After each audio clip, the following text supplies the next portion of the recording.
Welcome back to another episode of Britt and Nick Do the News. Britt and I have been doing the show for a complete year now, and even scrolling back through my memories on my phone, I recorded a 2022 resolution saying that I was going to start a news podcast, and I'm touched we actually made it happen. Yeah, it took 2 extra years to get my butt in gear, but I did it, and really anyone can do it too.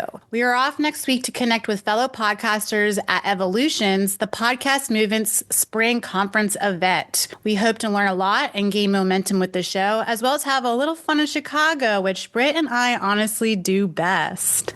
We sure do, Nick. This spring break, instead of going down to hot and sexy Miami, we will be up in a little bit chillier and windier Chicago. But we're going to make stuff happen, okay? We are going to enjoy ourselves. We are going to make friends, make connections, and learn as much as possible, and hopefully stay as warm and as dry as possible. I heard there might be some cold and rainy weather, so fingers crossed that there won't be. Speaking of traveling nationally isn't a concern, but international travel, that might become a little bit more difficult for United States citizens as they attempt to travel abroad. Ireland is the latest European country moving to update their travel advisements for the United States as its citizens travel to the country. They are going to be making it to where your passport gender identification has to match that of your birth certificate.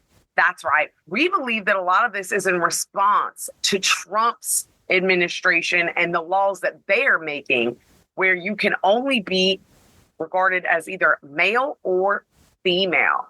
Well, Ireland and a lot of other countries, such as Germany, the UK, and Finland, are responding in kind. So everyone be aware, you might have to make some modifications to your ESTA, which the electronic system for travel authorization, and your visa application. So just make sure that you don't have the X marker there any longer, because it will not be accepted in a lot of countries. The X is traditionally used in place of an M for males, F for female. This is for the transgender folks or the gender fluid people. Well, that will no longer be accepted. So everyone be aware and make sure your visas and your passports are up to date so you can travel freely across borders. Definitely check what country you're traveling to and what their visa requirements are. A lot of these European countries are requiring U.S. citizens to apply to get a visa before visiting. So things are changing, and it's probably in response to our new administration. Speaking of traveling, Republican Senators Mike Lee and Tommy Tuberville proposed a bill on Thursday to abolish the TSA. They say the Transportation Security Administration has intruded into the privacy of personal space of Americans and has repeatedly failed tests to find weapons and explosives. Their bill will privatize security under the Office of Aviation Security Oversight. The bill, if accepted, will dissolve the TSA after 3 years. I guess the senators were sick of getting the pat downs and bag checks just like you, Britt. Oh my gosh, girl, I knew I couldn't be the only one. TSA, I understand its, original purpose. But golly, I used to joke that I would rather be signed up to be able to get on the flight and have nobody be checked. Just run that risk and play that gamble. Now I don't know if I feel so much the same way, but I definitely know that I'm tired of watching them pour down my Paul Mitchell shampoo completely in the drain. I mean, at least go reuse it. I wouldn't even be mad if it got into the hands of somebody else. But they need to tighten up or loosen up. Just pick a side. If you can't let my hair products go through, but you manage to let a bomb go through, I mean, that seems a little counterintuitive. Am I wrong? No, you're not wrong at all.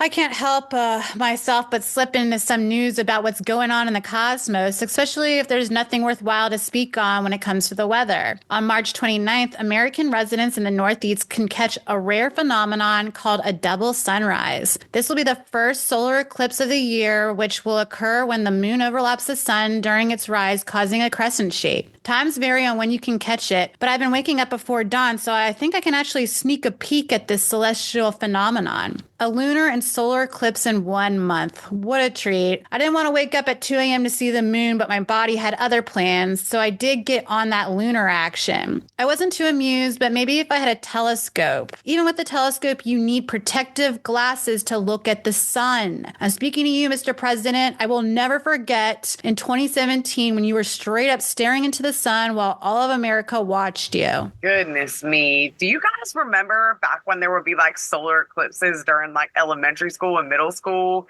and they would try to like regulate what you did outside? Like they couldn't not give you recess, but they'd be like, don't look at the sun. Don't look at the sun. And everybody looked up at the sun. Like it's like the same deal. So I don't know, but a telescope, that's adding a little bit more flame to the fire. Praying for his eyeballs. You will burn your retinas out. So be aware. Real talk. So sincere. Now, I don't know if I'll be able to see it down here in North Carolina. I would like to, but I would like to even see more stuff happen in North Carolina. Apparently, the lawmakers are considering increasing the minimum wage this session after two bills are being filed to propose higher wages. We've been remaining at $7.25 minimum wage. The last time that was changed was in 2009. And boy, howdy, that was a long time ago. That was the year I graduated college, y'all. And we know for a fact that everything has went up in price. So why not increase the wage to match that? Now, 22 might seem like a pretty decent jump, as you know, other states that technically have a lot higher cost of living aren't even that high yet. So we shall see. In addition to that, they're also talking about maybe banning the tipped wage, which is $2.13 an hour. Some people are excited about it, other people not so much. Me personally, as being a previous bartender server, I'm kind of in between. You know, there's a good reason to have it be a higher amount, so that way you know exactly what you're getting and you don't have to gamble on the tip outs. But another part of me is almost like, I don't know, I kind of prefer it because then you can make so much more superlative money that way. So it's kind of a double-edged sword in that regard. But a lot of consumers believe that the issue should fall on the backs of the owners and not the patrons. And I can understand that as well. Well, right now, North Carolina is set at the federal minimum wage level of $7.25. So kind of falls in line with the majority of the states. Currently, the highest minimum wage is in Washington, D.C. at $17.50. So, I mean, why does North Carolina think they can make such a steep jump? Just because they propose it doesn't mean anything will come of it. A year ago, Representative Barbara Lee was proposing changing their minimum wage in California to $50 an hour due to cost of living. Obviously far-fetched, and the state remains at $16.50 per hour. Florida, on the other hand, passed a bill recently that would allow businesses to pay employees below minimum wage in cases where the individual was doing work-study, internship, pre-apprenticeship, or any other work-based learning opportunity. Focuses on the young adults would be gaining skills in these work situations, justifying the lesser wage in the grand scheme of things. Not only that, but the state is easing restrictions on 16 and 17-year-olds who would be able to work more than 8 hours a day on school nights and over 30 hours a week while school is in session without mandated breaks. Kids as young as 14 and 15 would also have ease restrictions if they have graduated high school or are homeschooled. Florida has taken action to help compensate for unfilled jobs vacated by undocumented immigrants. Moving into political news, Trump was at a Women's History Month event on Wednesday, dubbing himself the fertilization president. Trump promised to advance IVF and the American families with associated costs so that American families can have more babies. And other things Trump said this week, 25% tariffs on imported automobiles and parts. This could and probably will cost a consumer thousands of dollars more on their vehicle purchases, especially initially before manufacturing can be primarily done in the States. He is also going to impose a 25% tariff on countries that import Venezuelan oil. Tariffs aim to sever the financial lifelines of Nicolas Maduro's corrupt regime and the leader's use of the Tren de Aragua gang. Other political news, well, I don't think we need to go much into the leaked war plans to bomb Yemen by including the Atlantic reporter Jeffrey Goldberg on a group message on the Signal app. Press secretary was calling it a hoax. Trump took to his usual route of criticizing the reporter in the Atlantic and mentioning somebody in my group either screwed up or it's a bad signal. And of course, shifted blame to the prior administration for allowing the Iran-backed Houthi militants to run wild in the first place. Mike Walsh accepted blame for adding the reporter, but parties are still going with the claim these weren't war plans, just a political discussion. Early Friday, though, suspected U.S. airstrikes took place across Yemen. That's a whole lot of news, Nick. It's kind of rather reminiscent of how some people approach dating. You know, they just lay out all their cards on the table. That's kind of the latest dating trend making waves on TikTok. It's called bloodlighting, and it's a practice where people share deeply personal or emotional details too soon in a relationship. And it's often an attempt to accelerate intimacy, but it actually really can be very overwhelming to folks. In a way, it feels more like a test rather than an attempt at genuine connection. So it's sort of like letting everyone know all your bad business and seeing how they react. Like, can they take it or not? Are they really cut out if they can't take you at your worst? Should they have you at your best theory? Well, I understand that to a degree, but in a way to fast track closeness, it actually end up pushing people away. You might be bloodlighting yourself if you immediately overshare personal traumas. Oof, please don't. Not on the first, second, or even third date. Wait a little bit more until you have established a real relationship and connection. It also might be bad if you constantly share deeply personal stories. They might matter to you, but they might not matter as much to the individual across the table from you.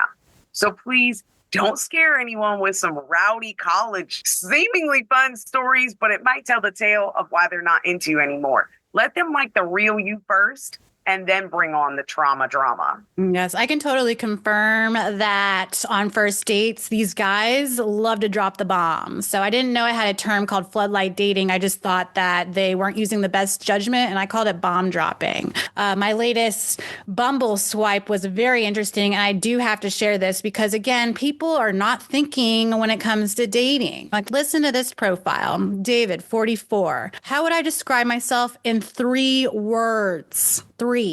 Hardworking, alpha male, jackhammer, merciless, insatiable. That's more than 3. Also, I once shoved my grandmother down the stairs for a Klondike bar, and I have perfectly diagonally aligned toes. He is 6'3", though. He sings in the shower. Sometimes he spends too much time volunteering, and occasionally he'll hit someone with his car. His humble brag, he performs free breast exams during Breast Cancer Awareness Month. Now, I've heard that one before, but seriously, something he recently learned about himself, he gets physically aroused when he drives through a roundabout. He ends his profile speaking, what's the worst that could come of dating me? You might end up on an episode of Dateline. So again, I don't know why I swiped on him. I would blame it on being drunk, but I haven't been drinking, so I don't know what I was thinking. But yes, definitely needs a little revision on this. 100%. He sounds absolutely insane. I can't imagine why he is single at 44. I just pray to God that he doesn't have any children that have to be life bonded to his DNA. No, he doesn't. Thank God. Oh my gosh. Thank goodness. Yeah. He sounds absolutely, literally like clinically insane. Like I would have nothing to do with this character. I mean, I kind of enjoyed the getting physically aroused through the roundabout because sometimes some swirls and whirls get me going too. But everything else is a hell to the gnaw. You're talking about ensuing, aggressive acts on the elderly. Sir, it's not giving what you want it to give, which is pressing charges. How about the ending up on Dateline? Are you flipping kidding me? Get effed, son. And the only person that'll be effing you is going to be your own palm, playboy, because no one's going to give you any sort of action after that type of maniacal response. Also, it said 3 words, not 5. And a little clue in Booger Bear. Anytime someone has to remind everyone that they're the alpha male, they sure as hell are not. How about this? Jackhammer? That's what I'd like to do to your forehead so I can pound out your brains and give the freaking earth some satisfaction as far as what you do for it. Not much. What I can do is plant a tree. So praise be. Well said, Brett. You get him. In movie and TV news, I decided to watch Anora, the movie about the stripper, and Vanya, the Russian oligarch's son. That must have been so moving. It won 5 Oscars. I spoke about it on the pod last episode, and well, I wasn't too impressed. It was definitely good for an indie flick, and I enjoyed the stripper Cinderella story, but unfortunately, this doesn't end like any fairy tale, and I felt like I was drugged through the dirt along with Nora for most of the movie. Don't get me wrong, I had a smile on my face, and I was enjoying the first 45 minutes of hanging at the strip club, music, naked girls, parties, running away to Vegas, lots of sex.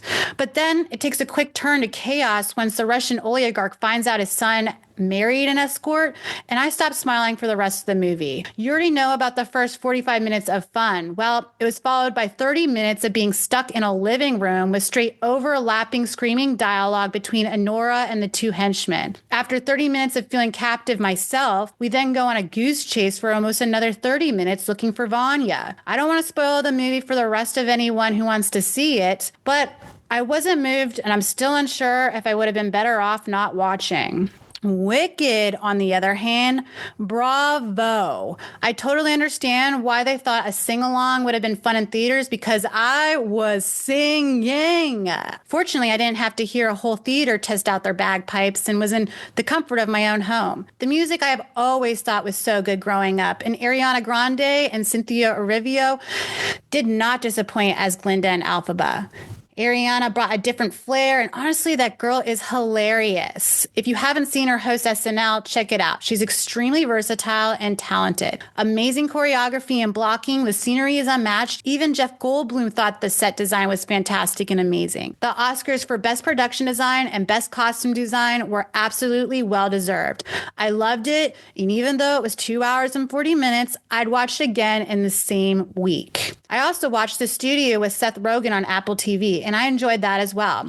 I wouldn't say it was overly hilarious, but its cast of characters makes it humorous, especially with Catherine O'Hara and Catherine Hahn guest starring. It reflects what I assume goes down in the studio films and how fantastic cinema is no match for commercialism when it comes to focusing on the big bucks of the movie biz. I only caught the first episode, but I'm sure I'll catch the second episode this weekend. Next month on Max, I'm looking forward to two gems. The Last of Us is coming back for season 2 on April 13, and on April 15th, the 1,000-Pound Sisters will be back once again. Now, I never thought I would be hooked on a show, but it is really so good when it comes to trash TV. Discovery has capitalized off its show of oddities, and this has got to be the best one. The season teases Tammy getting bit by a giraffe, her struggle to find a doctor to remove all of her loose skin after weight loss, and the other sister, Amy, well, she found a new love interest after her divorce, is contemplating getting her tubes untied for him and having another child, all the while getting arrested for drug possession and facing the music in court.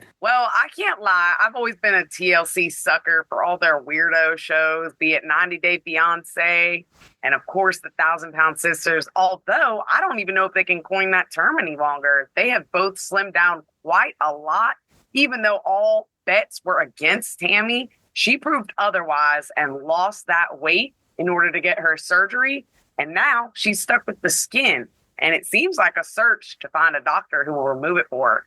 But I'm rooting for those two. Hopefully Amy gets her drug issues under control. And I don't know about the untying of tubes just yet. Maybe just wait a bit before you do anything radical to your body. As far as Wicked's concerned, I haven't seen the actual movie, but I was fortunate enough back in 11th grade in high school, I was able to see it on Broadway with the original cast, and it was incredible. So honestly, I know they had a lot to live up to, so it sounds like they did their job in doing such. I will 100% check it out after your recommendations, and I'm looking forward to it. Now, as far as what I've seen recently, I saw this really cool / cute, and honestly, it was a tearjerker for me. It's called The Snack Shack, and it is a great flick. It has actors that I've never seen before, but that's also really cool as well. Super fun to see new folks on the scene, and maybe this might be their breakout role, and hopefully we could see more of them in the future because everyone did an amazing job. I cannot critique a single individual in the movie. Now, what's it about, you ask? It's pretty much about two young fellas. They're inseparable best friends, AJ and Moose, and they dream of striking it rich. Yeah, they want to make that loot. I mean, honestly, who doesn't? So I understand. They seized the opportunity to run the local pool's rundown snack shack. However, things take an unexpected turn when a new cool lifeguard cutie on the scene. Her name's Brooke. Love that name. She kind of mixes it up and puts the friendship that they have long-standing to the test. This wouldn't be the first story of girl gets in between two guys, and it certainly won't be the last. But it had some really, really powerful scenes that drug out a lot of emotion from me. So it's a newer flick, 2024. If you have the opportunity, of course, after watching Wicked and The Greats. Snack Shack. It appears to have a similar score on IMDb with Anora. So it's decent enough. And I love to see a story that doesn't have any star power behind it to get an audience to watch, but still is a quality flick that everybody should catch. Speaking of snacks, other than us, of course, just kidding. We're whole full meals, like 5-course, baby. Anywho's, at Wally World, you guys know it. You guys love Walmart, or you hate it. Either way, sometimes they really bring in some baller feature items, and this item is no exception. Doritos are featuring a new flavor called Flaming Hot Korean Style Barbecue. Wowzer. Yes, y'all. It combines the spicy kick of Frito-Lay's signature Flamin' Hot seasoning, which I happen to love, with also the Korean barbecue sweet and savory flavor. And you know foreign foods are really, really picking up steam as the days go on. People are really getting into the international cuisine. And I love to see it. Frito-Lay is not falling down on the job. In fact, they are kicking it up big time. If you're known to kind of like the extra gochujang flavor, like in your soy, garlic, and ginger sauce, then these bad boys should give you the heat that you are looking for. And I'm the type that I like even the honey mustard Pringles, which a lot of people are not a fan of. So maybe don't take my word for it. Go out and try it for yourself. No, Brittany, you're not wrong about honey mustard. It is a staple flavor, and I love the honey mustard Snyder pretzels. It is a permanent resident in my pantry. But apparently, Americans are snacking less because prices of snacks have been up since 2011, 29%. Did you also know that this month was the first time ever that Domino's came out with the stuffed crust pizza? I can't wait to give it a try because I absolutely love stuffed crust, but I don't know. I think the original inventor, Pizza Hut, will always be the leading champ over the stuffed crust pizza. Oh, wow. Honestly, I'm surprised Domino's already didn't have a stuffed crust. Like, they seem a little late to the party, but that's okay. We're still accepting guests here. I mean, you put cheese in a crust, it's hard to go wrong with it. I'm interested in trying it. I've always loved Papa John's stuffed crust, but I agree with you, girl. The OG, as far as we're concerned anyway, is Pizza Hut stuffed crust, and that is simply divine. You know, Domino's, I'm glad to hear they added in the stuffed crust because that is indeed pizza-oriented. What I'm really puzzled about is their addition of something called the Chicken rice. And it sounds like a sickening event. That is where they literally have rice as well as chicken combined with cheese and other veg to create some sort of twisted, sick-minded meal from Domino's. It's not really that bad of an idea, but it's like, why would you ever go to Domino's to seek out rice and chicken meals? That just doesn't make any sense at all. Make that at home. And I've heard some reviews. A lot of people are disappointed, but I'm like, you're getting rice from a pizza joint. How could you expect good reviews? So gross. All right, now it's time for our Spitfire round, where we keep things more brief and fire more facts your way. Brittany, you're taking it off this week. That's right, I am. Did everyone know that in the entire universe, wood is much more rare and valuable than diamonds? That's correct.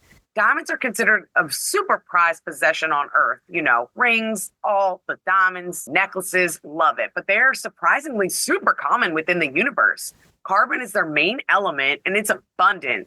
And as far as that's concerned, diamonds form naturally in meteorites, gas giants, and even entire diamond planets. It's a planet that is pretty much making diamonds. Whereas wood, that's harder to come by. Trees only exist on Earth. Why? Because it requires something a lot more elusive, and that's life. Can you imagine a male proposing to you with a wooden ring and this being his backing and reasoning to get that for you? Not really. And I could only imagine the amount of freaking splinters I would suffer. I get splinters as they are, and I don't wear wooden rings. Like, could you imagine? Unless they put some sort of like polyurethane on top. And even then, that could get sticky when put up against a whole lot of sweat. So no thanks. I'll take some gold or silver. Shoot, even bronze or iron ore. Did you know the United States has the world's most extreme weather on Earth due to the variety of climates where the cold Arctic air collides with the warm, moist air from the Gulf of Mexico? It causes tornadoes in the central region, and our long coastlines make us vulnerable to hurricanes. We got the frigid temps that take place in the Midwest winters, and then far west experiences drought and wildfires. It did blow my mind because I think extreme and I think typhoons and tsunamis, and none of that happens in the States. But no, apparently we have the most extreme weather. That's wild. But truth be told, I actually knew that. Not because Mensa called me up and told me I was a mental giant, but I heard it once upon a time, somewheres ago. And I actually believed it. I mean, you got to look, even the entire state of California, like they have such a variety within one state. So it's really not too crazy. But if you think about it, even Puerto Rico has some rainforests. So we're covering a lot more ground than we even think about. Hawaii and Alaska are included as well. So I knew that already. But there's some facts that nobody should sleep on, including sleeping facts. Studies show that getting less than 6 hours of sleep is like being drunk at work. Well, lucky for me, I'm exhausted and wasted. So hard to tell the difference. No, I joke. But research shows that getting less than 6 hours can impair cognitive and motor functions to a degree comparable to being legally intoxicated. Well, now I know what excuse to use at work, Brittany. So thanks for that. It is reported that drug overdose deaths are down 25%, according to the CDC. Overdose numbers are still higher than they were a decade ago, reflecting how deadly the fentanyl era is. Between 2003 and 2019, it was a leading cause of unintentional death, surpassing motor vehicle accidents. Deaths increased due to the COVID pandemic, but now as things normalize, there seemed to be an unexplained shift. Good to hear. That is great news to hear, Nick. And also some other great news is there's been a 73% reduction in suicides on the Golden Gate Bridge since installing safety nets. That is an excellent number to hear. That is nearly 75%, 3/4, which is incredible. And honestly, I watched a documentary a few years back regarding people that have jumped off the Golden Gate Bridge and they survived. Now, it's very rare that you do survive, but these folks were there and they told the tale. A lot of them have marked that while they were midair, they regretted their decision immediately. So praise be that some of them still were able to survive, and RIP eternally to anyone that did not. I heard with most survivors of suicide that they did regret their actions halfway through that act. So again, if you are having issues, there's a hotline number to call, and please just think about your friends and family before committing this act. Speaking of life, did you guys know that the USA is about to import millions of eggs from Turkey and South Korea to help ease prices? We're willing to go across the world to go get eggs, but yet confiscating them as they cross the Canadian border and smashing them. I think this is just to make a point. But yes, it's important to lower the cost of eggs during this bird flu epidemic. Well, South Korea is not just exporting eggs, they're also exporting babies. They're the leading country to send more kids to foreign territories for adoption than any other. 170,000 since the end of the Korean War in 1953, committing numerous human rights violations. Some babies had their names changed so they couldn't find their birth parents, and some babies were given away by people that were pretending to be their parents. Taco Bell and KFC were busting down those rules. You know, they do those combo stores. And honestly, Pizza Hut used to be part of it too. But apparently now Applebee's and IHOP, they're doing a combo store as well. Yes, that's right. According to CBS, Both chains have one parent company, and that's called Dine Brands Incorporated. They've already started blending the two while still offering each individual menu. And there will also be two different entrances into the same restaurant. So if you're kind of more for the pancake vibe, you can go in through IHOP side. And if you're more for the mozzarella sticks and booze, you head on through the Applebee's side. I wonder just what they're going to call it. Applebee's? I don't know. Yeah, we might have to stop on in. It will be interesting to see what people order once they arrive, with their whole family in tow. Did you know that Wendy's Junior Hamburger is the healthiest fast food burger out there for the fast food chains? It contains 280 calories and 15 grams of protein. The sodium is also really low at 440 milligrams. The unhealthiest fast food burger, Britt, without adding all the meat and patties, can you guess what it is? Dang, the unhealthiest. Golly. Part of me wants to say something like Checkers because I feel like there's a lot of unhealthy stuff that comes out of there. But another part of me really wanted to say the Baconator at Wendy's because all the pork and then the beef, the globs of mayonnaise, the cheese. Shoot, I'm trying to think of what would be the worst one. It's probably honestly McDonald's, though. I feel like they've been poisoning us for years. Ray Kroc and his crock of crap have been serving us some slop for a long time, although I'm kind of jonesing for a freaking McGriddle right now. Anywho, I'm going to go with McDonald's, the biggest of Big Macs, I believe. Well, that was a common answer that most people gave when they were asked. So good job on that, Britt. You fall in line with the rest of the population. But the answer is the cheeseburger from Five Guys. Now, I was a little surprised myself. They harp on the fact they use peanut oil, but indeed, they are the most unhealthiest with 984 calories, 55 grams of fat, 26 of which are saturated, and 150 milligrams of sodium. The unhealthiest burger with getting excessive with the meat was Steak and Shake 7x7 steak burger. That had 1,660 calories, 128 grams of fat, and 3,800 milligrams of sodium. A pure straight salt lick block. That's 7x7. Wait, like 7 patties? 7 patties, I think cheese between each one. It's crazy. Outrageous. That is, yeah, my arteries are clogging as we speak. It might have captured my heart once upon a time, but now my heart can't take it. Sorry. Oh my goodness.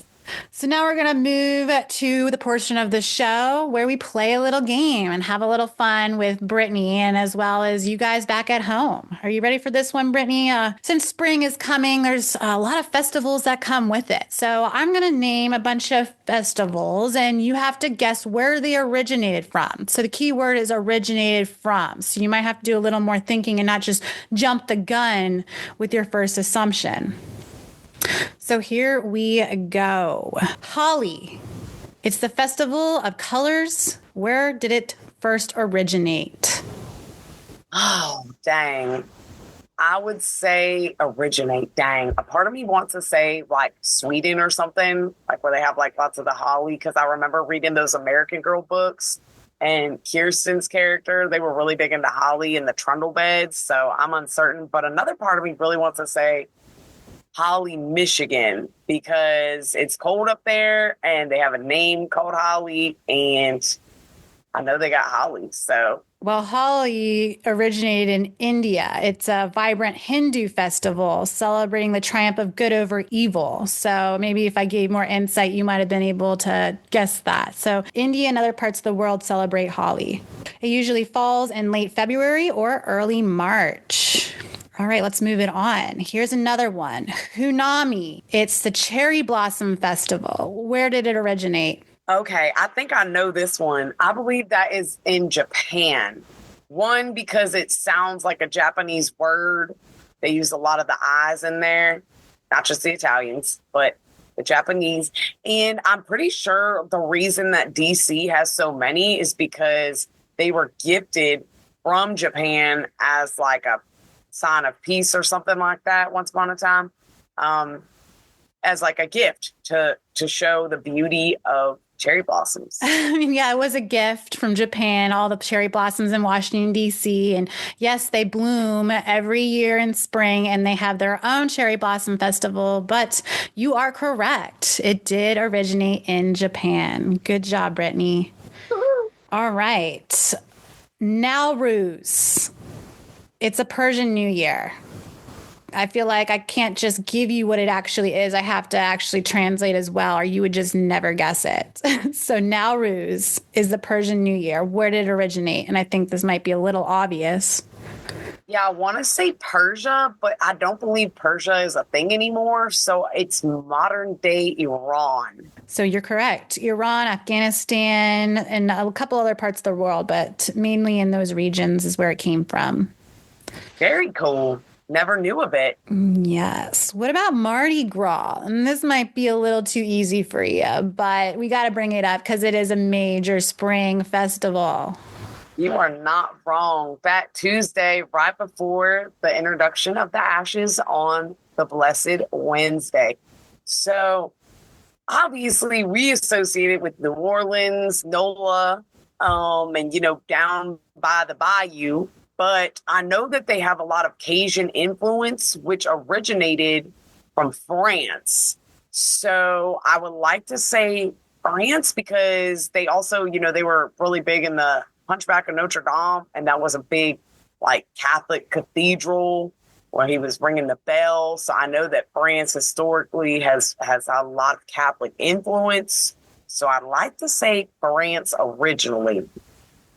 Well, I'm actually quite not sure if it spawned out in France, but it actually did start in the New Orleans area, which was owned by France at one point. So, I mean, you were in the right direction, but I think New Orleans is claiming the fame for this festival. As they should, as they should. What about Burning Man? Burning Man. Well, I know it takes place out in the desert on the western side of the United States.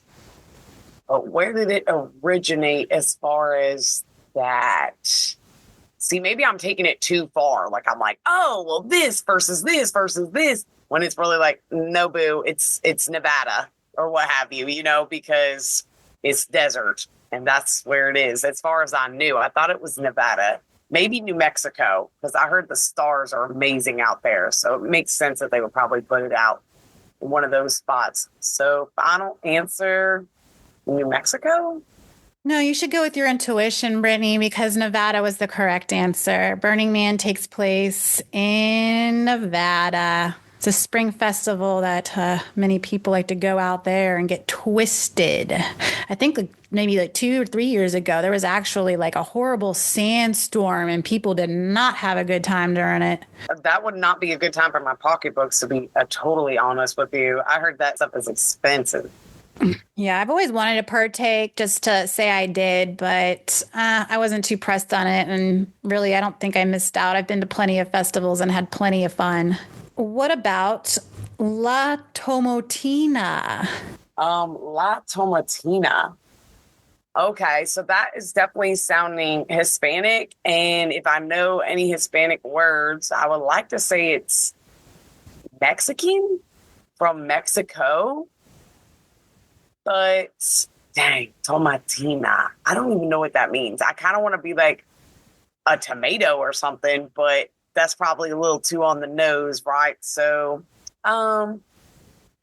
shoot. I guess it really doesn't matter. I mean, my back ain't up to go against the wall like that. So I'm going to go with Mexico or Spain. No, Mexico. Final answer. Man, you got to go with the intuition, Brittany. It's Spain. Oh. It's that famous food fight where people throw tomatoes at each other. Okay. So I was right about the tomatoes. All right. Yes, you were correct about that part. All right. What about Glastonbury Festival? See, that word right there just reminds me of the United Kingdom.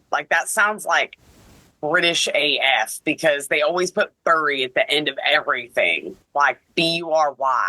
So I've never heard of that name, nor have I ever heard of the festival or carnival or anything related to it. But maybe Great Britain. Or do I have to be more specific and say England? Maybe England. Final answer. Well, again, intuition first answer. It's the UK. It's a popular music and arts festival that takes place in the summer, but it's a popular spring festival for many. Heard. All right. For the last one, what about Carnival?